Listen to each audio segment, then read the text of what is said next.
لم يحضر تسفي إلى متجره كما هو معتاد. بدأ زملاؤه يشعرون بالقلق بعد أن لم يستجب لمكالماتهم. لم يكن هذا التأخر مألوفا، فقد كان الحاخام دقيقا في مواعيده وروتيني اليومي واضح.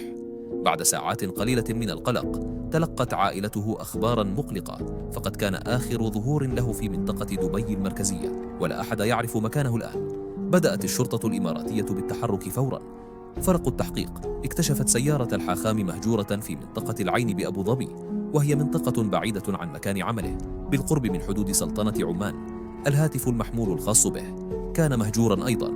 كل هذه العلامات أعطت المحققين مؤشرات خطيرة. لم يكن الأمر مجرد اختفاء عابر، بل كان هناك شيء أكثر قتامة وراء ذلك.